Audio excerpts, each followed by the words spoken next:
खुशामदीद नाज़रीन, आपको होस्ट अदनान हैदर। आज हम एक ऐसी शख्सियत के साथ मौजूद हैं जिनके सियासी करियर पर नज़र डालें तो हमेशा जद्दोजहदी नज़र आई है और एक ऐसी पार्टी से ताल्लुक़ रखते हैं जो इक़्तिदार में भी रहते हुए हमेशा एक ऐसे ट्रायल से गुजर रही होती है कि लगता है कि इक़्तिदार में आने और इक़्तिदार में रहने के लिए बराबर की तकदो करनी पड़ती है। और इसी तरह का सियासी करियर है आज हमारे साथ मौजूद शख्सियत का, पाकिस्तान के साबिक़ वज़ीर आज़म राजा परवेज़ अशरफ साहब। सर खुशामदीद, कैसे हैं आप? सर बड़े कम नज़र आते हैं मीडिया पे।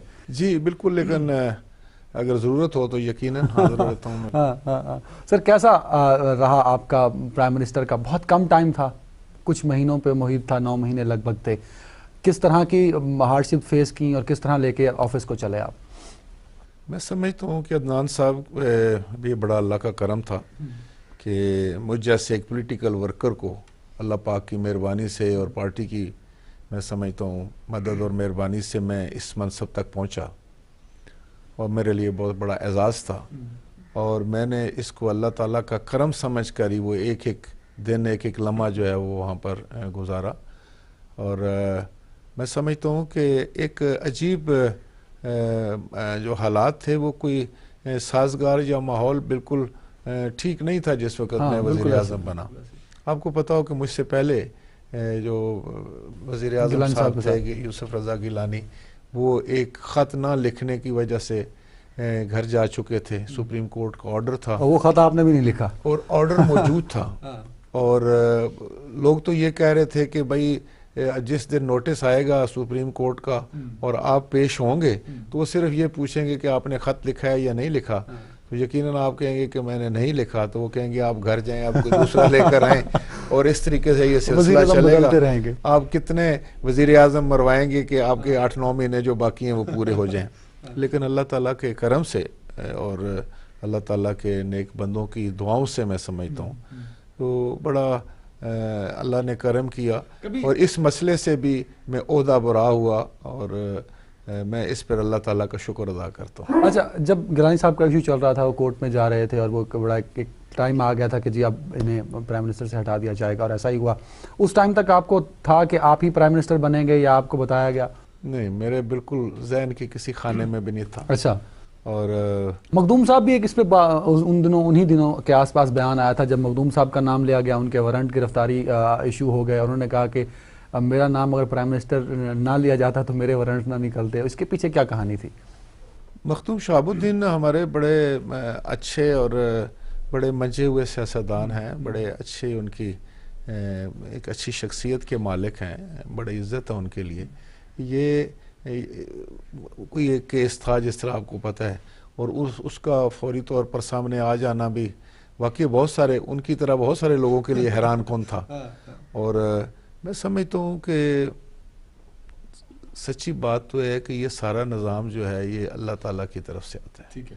इसमें इंसान की काविशें या उसकी सलाहियतें या काबिलियतें या उसका वो होशियार होना, चालाक होना, मैं नहीं समझता, ये अल्लाह ताला का करम होता है। और मैं समझता हूँ अच्छा, आपकी जो प्राइम मिनिस्टर की रिकमेंडेशन दी गई थी कि क्या वो जरदारी साहब की रिकमेंडेशन थी या पूरी पार्टी की रिकमेंडेशन थी? जरदारी साहब ने यकीनन सबसे मशवरा किया होगा, तो मशवरे के साथ ही फिर ये, तो मतलब जो लोग एतराज़ करते हैं वो ना करें कि सिर्फ जरदारी साहब? किसी ने एतराज़ नहीं किया। ठीक है। मेरी नॉमिनेशन के ऊपर मैं पार्टी का सेक्रेटरी जनरल था, पुराना एक वर्कर था, और मैं समझता था कि ये पार्टी ने जो मुझ पर भरोसा किया, एतमाद किया लीडरशिप ने और पूरी पार्टी ने, ये मेरे लिए बहुत बड़ा एजाज़ है।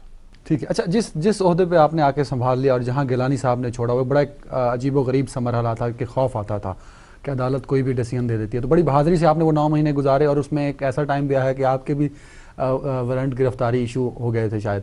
नहीं, वारंट गिरफ्तारी कभी नहीं इशू हुए। असल में मैं आपको बताऊं कि शायद मैं इसमें कोई गलत ना कह दूं, असल में कई दफ़ा मीडिया हाइप में सही सूरत हाल सामने नहीं आती थी। अच्छा। वो एक केस था जिसमें उन्होंने ये कहा कि भाई जितना भी कोई बड़े ओहदे पर हो और उसको आप करें, और बदकिस्मती से उस वक्त के चीफ जस्टिस साहब जो थे इफ्तिखार मोहम्मद चौधरी साहब, वो हमारे पर ख़ास नजर करम रखते थे। और पूरे 5 साल रही वो नज़र, और वो आखिरी 9 महीने में तो फिर उन्होंने उस पर हद ही कर दी कि हर रोज़ कोई ना कोई सुओ मोटो हो जाता था। कोई ऑर्डर पास करो उस पर सुओ मोटो है, कोई आप छोटी सी खबर भी आ जाए तो उस पर भी सुओ मोटो, और बगैर ये कि तहकीक किसी ने नहीं करनी, तफ्तीश किसी ने करनी नहीं, केस का किसी को पता ही नहीं है कि केस क्या है, लेकिन उन्होंने कहना है कि भाई उसको इतनी हाइप मिल जाती थी जब सुप्रीम कोर्ट जैसे एक अजीम इदारे के तरफ से कोई बात आ जाती है तो यकीनन फिर मीडिया भी उसको हाइप कराया दे देते हैं। अब जब सुप्रीम कोर्ट की तरफ से आई हुई किसी बात को हाइप मिल जाए तो फिर आप खुद अंदाज़ा लगा लें कि उस वक्त क्या सूरत हाल होती है, उसका कैसे मुकाबला किया जा सकता है, या सही सूरत हाल को सामने लाना कितना मुश्किल हो। अच्छा, उस ऑफिस में आप भी बैठे, गिलानी साहब काफ़ी अर्सा रहे, तो उस दौरान ही उन्होंने लेटर नहीं लिखा, फिर आपने भी आके सेम वही जवाब दिया कि जो गिलानी साहब कर रहे थे। नहीं, मैं समझता हूँ कि ये भी बदकिस्मती थी कि वो उस लेटर में कुछ भी नहीं था।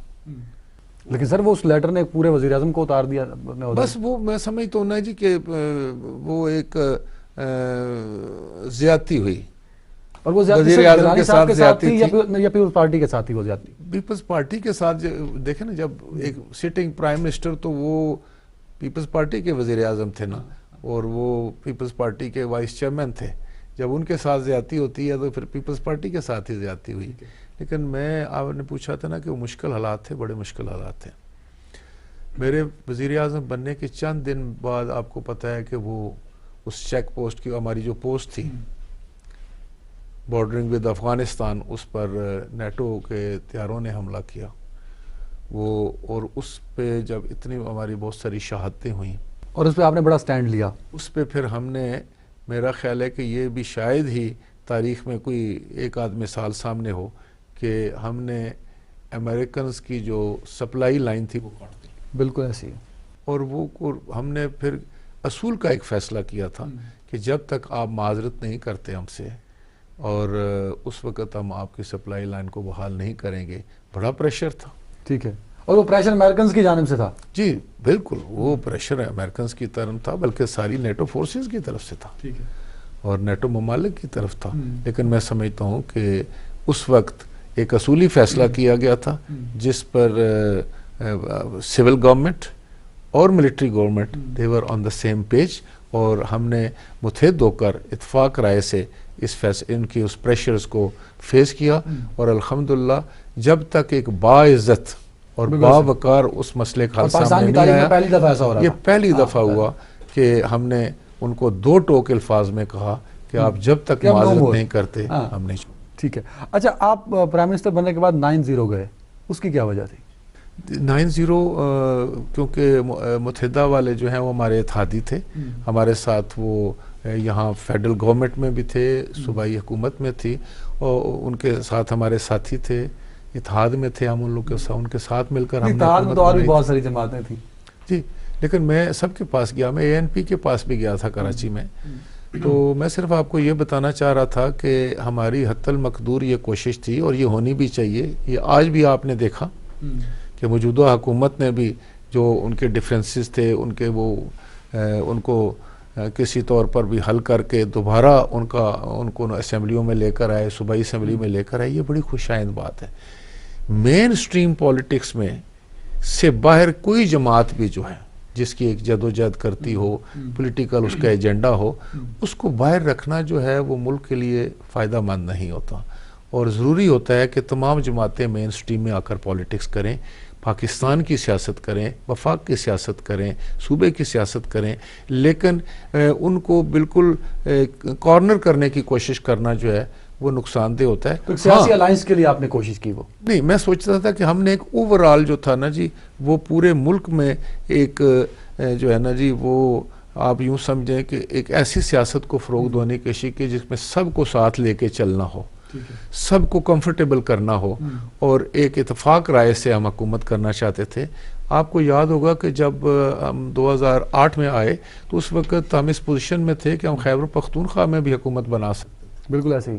लेकिन हम जानबूझकर जो थे वो अपोजिशन में बैठ के हम मुत्तहिदा के बगैर भी सिंध की हुकूमत चला सकते थे, लेकिन हम उनको मुत्तहिदा मूवमेंट को इसलिए साथ लेके चले कि ये भी एक जो है वो पॉलिटिकल फोर्स है, इसका मेन स्ट्रीम से बाहर रहना जो है वो जो मारूजी हालात उस वक़्त थे कि आपको पता है कि सवात से और मालाकंड से झंडा उतर गया था पीपल्स अपना पाकिस्तान का, और एक अजीब व गरीब किस्म की सूरत हाल थी उस वक़्त। उस झंडे को वापस लगाना और पूरी कौम को इकट्ठा करना, APC बुलाकर सबको अफवाज पाकिस्तान, जो हमारी बहादुर अफवाज पाकिस्तान थी, उनकी पुश्त पर खड़ा कर देना पूरी कौम को, ये एक बहुत बड़ा कारनामा था पाकिस्तान पीपल्स पार्टी का। हैदर साहब, जब हम हुकूमत में आए तो मुल्क में आटा नहीं था, और आमरीयत से जमहूरियत में आए। आमरीयत से जमहूरियत में आए थे, और आमरीयत का जो निज़ाम था वो किसी हद तक अभी उसका साया मौजूद था, लेकिन आपने देखा हमारी हिकमत अमली कि कोई बदमज़गी नहीं हुई, कोई शोर शराबा नहीं हुआ, कोई जेलें नहीं भरी गई, लेकिन किसी को गिरफ्तार नहीं किया। राजा साहब 5 साल बड़े अच्छे आपने कहा गुजर गए, किन हालात में आए, किन हालात में हुकूमत दी, पीपल्स पार्टी को टर्न आउट नहीं मिला।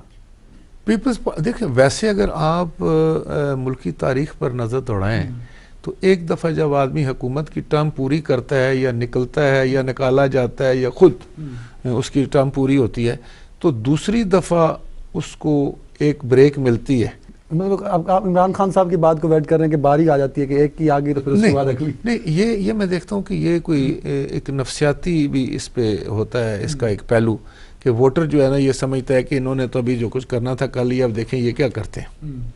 मिसाल के तौर पे हमारे ज़माने में लोड शेडिंग थी, इन्होंने आकर नारा लगाया कि हम 6 महीने में लोड शेडिंग ख़त्म कर देंगे। लेकिन ऐसा मिलता जुलता नारा आपने भी लगाया था। नहीं, मैंने नारा नहीं लगाया था, मैंने एक तारीख दी थी जैसे इन्होंने दी थी ना, इन्होंने 6 महीने की दी थी, मैंने 1 साल की दी थी, लेकिन उस पर भी मैं समझता हूँ कि हमारी बदकिस्मती से जितने सुओ मोटो हुए और उस सारे निज़ाम को तलपट करके रख दिया, जो हमने बिजली के कारखाने लगाने थे वो ना होता उन चीज़ों पे, रेंटल पावर्स पे, तो आप समझते हैं कि रेंटल पावर्स बिल्कुल। देखिए, मैं आपको बताऊं, जब आप किसी प्रोजेक्ट के रास्ते में रोड़े रटकाते हैं और फिर इल्ज़ाम ये लगाते हैं कि इसमें करप्शन हो, तो वो बड़ी भयानक चीज़ बन जाती है, आवाम के लिए भी और करने वाले के लिए भी, और सारा सिस्टम उसमें पैरालाइज हो जाता है।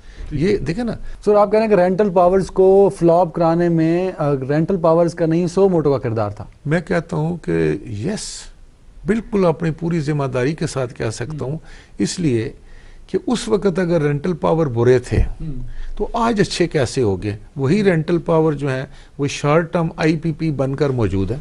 नाम तो बदल गया ना सर।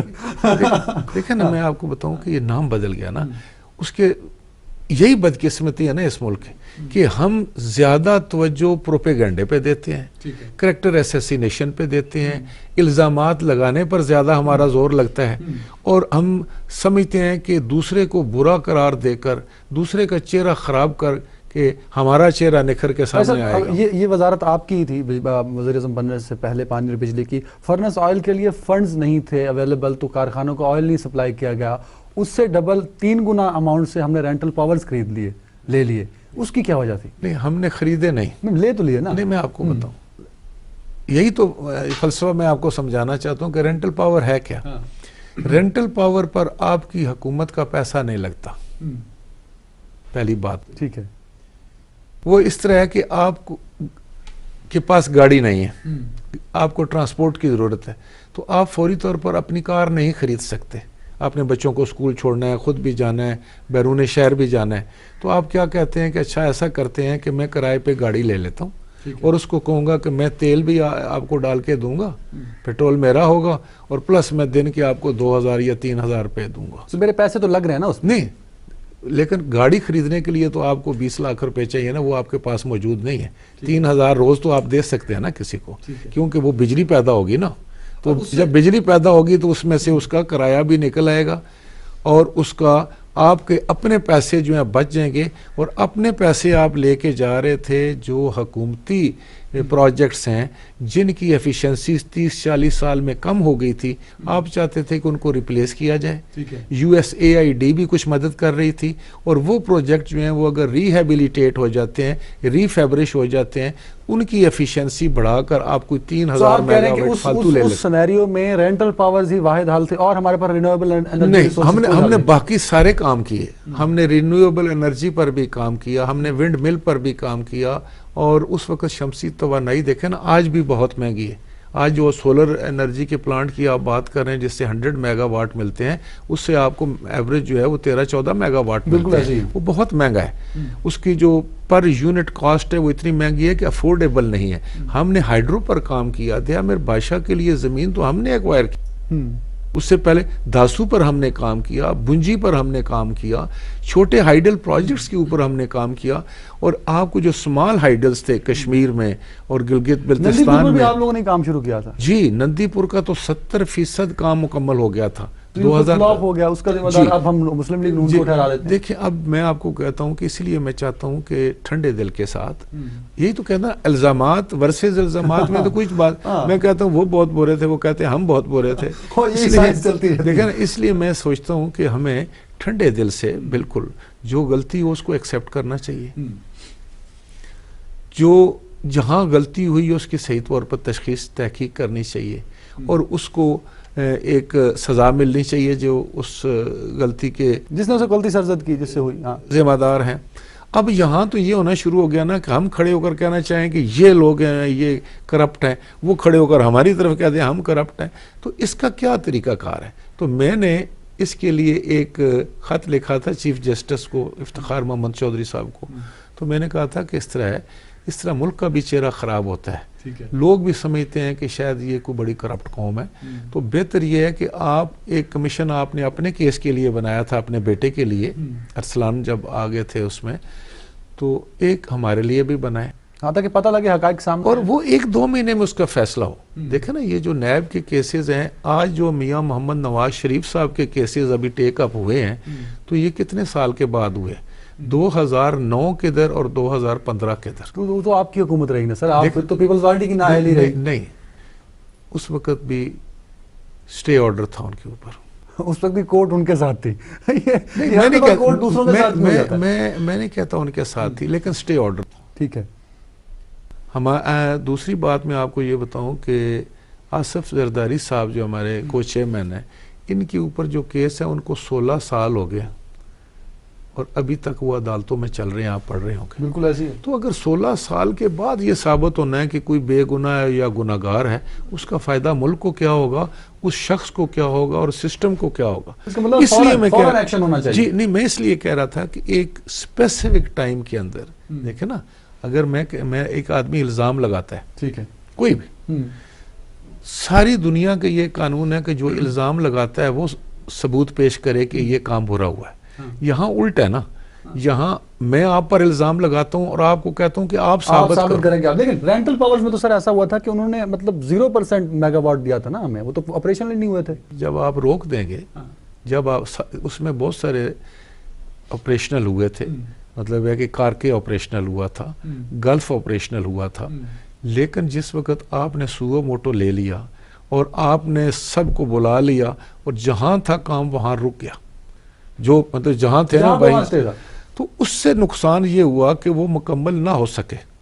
लेकिन जो मुकम्मल थे उन्होंने प्रोडक्शन नहीं की, क्योंकि वापडा ने फिर ये अब सोचा कि सुओ मोटो हुआ, इसका फैसला होने के बाद हम इनको तेल दें। ठीक है, ठीक है। लेकिन तो आवाम फिर भी ये सवाल पूछती है और आपसे ही पूछेगी हमेशा, क्योंकि आपका टाइम था कि जब हमारे पास फर्नेस ऑयल के लिए बजट नहीं था, तो हमने वो कहां से ले लिया, रेंटल पावर्स कहां से? जी, मैं आपको पैसा कहां से आया? ये मैं आपको बता रहा हूं ना कि उसमें गवर्नमेंट का पैसा खर्च नहीं होना, लेकिन अवाम से पैसा तो जल जाना ना सर। अवाम से पैसा जाएगा तो बिजली देगा तो पैसा जाएगा ना। और महंगे यूनिट जाएंगे। महंगा यूनिट बहुत थोड़ा महंगा था ना, वो इसलिए महंगा था। मैं आपको समझा रहा था, बुनियादी मकसद ये था, ये समझने की कोशिश करें कि जो हुकूमती प्रोजेक्ट थे या जो प्लांट थे, वो उनको प्रोड्यूस करना चाहिए था 5000 मेगावाट, बिल्कुल ऐसी, वो कर रहे थे 1800-1900 मेगावाट, इसलिए कि 30-35 साल 40 साल वो पुराने थे, कोई 50 साल भी पुराने थे, और वो अब मशीनरी इतनी बूढ़ी हो गई थी कि वो कैपेसिटी उसकी खत्म हो गई थी। अब चाहिए था कि उनकी जगह पे उसको नई सिस्टम सेट किया जाए, उनको रिहेबिलिटेट किया जाए। उसके लिए 3 से 4 साल बल्कि 5 साल चाहिए थे कि उनको खोल के बैठें और उसको दोबारा आप फिट करना शुरू करें। ठीक है। अब हम चाहते थे और सारी हुकूमतें ये चाहेंगी कि हम पैसे अगर खर्च करें तो अपने प्लांट पर करें ना। इसके साथ तो कॉन्ट्रैक्ट ये था कि जितने 4 साल हमारे लगेंगे अपने चीज़ों को ठीक करने में, अपने प्लांट्स को दोबारा स्टार्ट करने में, इतनी देर में हम किराए पर आपको ले लेते हैं। ठीक है। जितनी देर में हम अपनी गाड़ी खरीदें इतनी देर में हम किराए की गाड़ी रख लेते हैं। ये फलसफा था उसमें और ये सारी दुनिया में है और बड़ी कामयाबी से चल रहे हैं। वो जिन ममालिक में है वो बड़े डेवलप्ड कंट्रीज हैं। मतलब हम अगर चाइना की बात कर लें, बांग्लादेश यूज करता है, बांग्लादेश पाकिस्तान से तो ज़्यादा इकोनॉमी में। अब मैं आपको बताऊं कि सऊदी अरब भी करता है। दुबई भी इकोनॉमी पाकिस्तान से नहीं, इकोनॉमी में क्या फर्क पड़ता है। मिसाल के तौर पर अब इस वक्त आप बिजली ले रहे हैं 15 रुपए यूनिट बगैर रेंटल के। तो हमने जो वहां रेंटल कॉन्ट्रैक्ट किए थे वो 4 रुपए से लेके जो सबसे महंगा किया था वो 10 रुपए का किया था। लेकिन हमारा तो सस्ता था ना उस वक्त। बाकी बिजली जो थी उससे वो 1 सेंट महंगा होता था, 1 सेंट। लेकिन जो गैस पे थे वो नहीं थे महंगे, वो सस्ते थे। तो मैं सिर्फ ये कह रहा हूँ हमारे उस वक्त के भी हुक्मरानों ने जुगाड़ लगाने की कोशिश की, परमानेंट हल नहीं दिया। नहीं, परमानेंट हल देखें आपने समझ नहीं बात। अगर आप ये कहें कि उस वक्त के जुगाड़ लगाए, आज भी देखें ना, पहली बात तो है कि आप कौम को जिस वक्त बात बताते हैं तो उसमें ये एंगल छोड़ दें कि आपने एक चीज़ को गलत साबित करना है। अगर गलत है तो फिर मेरी भी इखलाकी जुर्रत होनी चाहिए कि मैं भी कहूँ ये गलत है, आप भी कहें उसको। बिल्कुल ऐसी। लेकिन अगर ठीक बात को हम गलत साबित करेंगे तो कौम कंफ्यूज हो जाएगी ना। एक चीज़ को आप बदनाम करना चाहते हैं, कहते हैं कि नहीं ये गलत था, इसमें खा गए जी, अरबों लूटे गए। अब जिस वक्त आप रेफरेंस लेकर गए हैं कोर्ट में तो वहाँ तो अरबों की बात नहीं करते, वहाँ तो कहते हैं कि माली जो है वो करप्शन नहीं हुई, वो इल्ज़ाम तो नहीं हमारे पास। वहाँ तो आप इल्ज़ाम लगाते हैं जी कि ये पेपरा रूल की खिलाफ वर्जी होगी, आप कहते हैं जी कि ये मिस यूज़ ऑफ अथॉरिटी होगी। बाबा इसलिए मैं कहता हूं कि अगर इस तरह का आप गर्दो गुबार का तूफान उठा लेते हैं तो उसमें हकीकत नहीं नजर आती। यहाँ हम कमर्शियल ब्रेक लेंगे और ब्रेक के बाद मजीद गुफ्तगू को शामिल करेंगे। लेते हैं कमर्शियल ब्रेक।